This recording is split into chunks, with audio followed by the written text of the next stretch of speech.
All right, here we go. Here's a pitch by Altman. At the knees, ring him up, strike three called. And in scoring position in the person of Gordon Deacon, standing at second. Chris Gomez at the plate. Altman checks the runner. Here's the pitch. And it's a little dribbler, and it was foul. Hit into foul territory before it bounced out in front of Nick Altman, the pitcher, over to the first base side of the mound. Still hardly a breeze here at Billy and Louise Yarborough Stadium on the campus of Solano Community College. Just a wonderful Tuesday afternoon and a pretty good baseball game to go with it. Altman ready, and here's the pitch. Catches the outside corner for a strike. Count 0-2. So Altman has got Gomez where he wants him. Pitcher's count 0-2. Here's the pitch by Altman.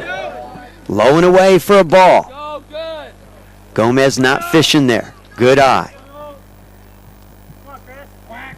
Chris Gomez, a sophomore. Played his ball at Oak Grove High School. And here's the next pitch, and goes out, gets that one. Brasher's got it. Looks the runner back at second, throws to first, gets the second out. Would be their best start since 2007. That one a bunt right to the pitcher, Altman, and he's going to flip it to first. The sophomore righty out of Benicia High. First pitch inside to Stevie Robinson. Robinson got his first hit in his last at-bat, now 1 for 4 on the afternoon. And important first at-bat for Altman. Don't want to give Delta any hope. You want to stop any type of rally, and the first out to the leadoff hitter is huge for a pitcher. Ball's behind 2-0 to Stevie Robinson. Nick Altman been phenomenal this year. 2-0 fastball, outside corner, strike one. Fourth appearance on the season for Nick Altman. Has not allowed an earned run this year. No record to show for, but does have 2 saves, a closer for this Falcons squad. He's worked 3 innings this year, has only allowed 3 hits, 4 strikeouts, no walks.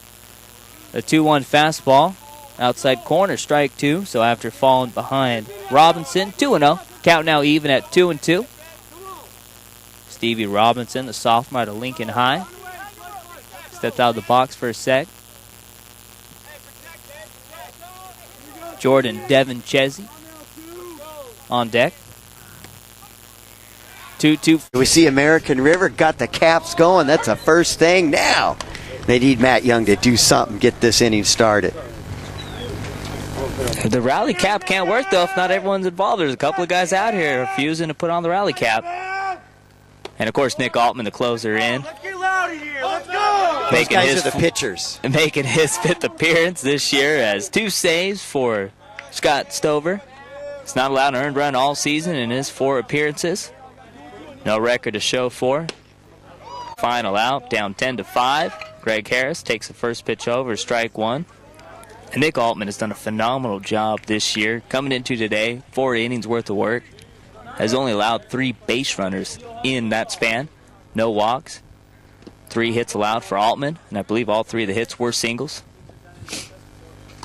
Not allowed an earned run all season long so far. So Nick Driscoll starts the show. Hopefully another Nick can end it for Solano and Nick Altman. 1-1. Harris fouls this one. Foul territory, so Nick Altman 1 strike away from shutting the door on American River. Boy, more importantly, Solano ends non-conference play with a 6-4 record, and I think a pretty good idea of what your starting lineup's going to look like against Marin. And you, Solano's number 15 in Northern California. 1-2, outside, count 2-2. And of course, they start off conference play with the hottest team in the BVC in Marin. Marin's won 4 out of the last 5 games, 9-3 on the year, ranked number 4 in Northern California. And it's shaping up like Ryan Anderson's going to start that one. 2-2 low and inside to Greg Harris, so the count's full. Yeah, I was not surprised to see Driscoll get the start today, save Ryan Anderson for the conference opener here at Billy and Louise Yarborough Stadium on Thursday. 3-2, fastball, swing and a miss. Yo, what's good? You are checking out Solano College Sports Network special. Got a very special guest here today. Thanks for having me. Solano Falcons closer, Nick Altman. How's it going, man? Oh, it's awesome. Sunny outside. The weather's finally nice. I think we hit 60 degrees today, so it's a good day. Hey, don't jinx it, man. Don't jinx it, all right? All right, so I know last year a little bit of a struggle for Solano. The first time they didn't make the playoffs since 2006. What's been the goal during the winter and after last season, heading into this season? Coming in this season, we have much more experience, and so we don't want anything less than what we know we can achieve. We've been working really hard, and we all want a state championship, just like every other college out there. So we're putting in our work in the fall and this winter, so we can hopefully go out there and make that happen. And it looks like you're going to be the closer this year. What's been the biggest thing you've worked on individually getting ready for this season coming up?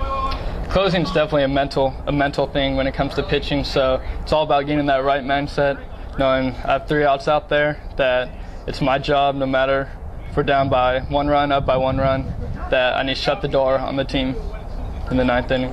So, you know, the Giants, they're probably your team. Your boy Sergio Romo just won a championship, second in 3 years for the Giants. Who's a closer that you look up to and kind of you want to be just like that guy? I was a big fan of Brian Wilson. I mean, it's kind of tough. He's leaving the Giants now, but he might come back. He might still. Yeah, he might. I mean, I heard a comment about him saying he'd like to go to the Dodgers, which kind of puts a little bad blood in the water, if you ask me. But I liked his mentality when he came out. Really pumped up. Went right after batters, which I think is important as a closer. So I know Stover, let's just say he doesn't take things lightly. He's a very hard worker. He expects a lot from you guys. What's the biggest thing you like about Coach Stover? Coach Stover definitely makes us work, but the work he puts in to us is definitely more than we can even comprehend. I mean, we all need to be very grateful and thank him for how much work he puts into this team. So coming in, we see Danny Baptista right here, and also Tommy Vasey helping coach this year. What's it like knowing guys that have had success under Stover at Solano? What's the mindset like? Because you talk to these guys about getting to the playoffs, winning some playoff games. And does that help you guys out a lot getting ready for this year? I definitely think that's a huge advantage for our whole team because they've been under Stover, been in our shoes before, and they know if we buy into the system that coach has been teaching for the last 10, 11 years, that we're going to be a successful program, and ultimately that's our goal, is to be a successful team on the field. All right, one last question. We're going to have some fun here. The San Francisco 49ers are in the Super Bowl. Give me a Super Bowl prediction, and whoever guesses the score right, SCSN will do whatever you guys want for an inning. We'll give you guys shout-outs, whatever, if someone guesses the score right. Give me your score. Well, I know the Ravens definitely aren't going to win, so I'd say... Hey, they've been playing pretty well. They just beat Tom Brady at home. First team to beat them at home, trailing at half. 67-1 now for Tom Brady. That's pretty good. I can't stand the Ravens, though, being a Pittsburgh Steelers fan. So I think the Niners are going to pull it out. I think it's going to be 24-17 game. All right, 24-17. You got it here first. Solano closer, Nick Altman. Hey, thanks for the time, man. Hey, thanks for having me.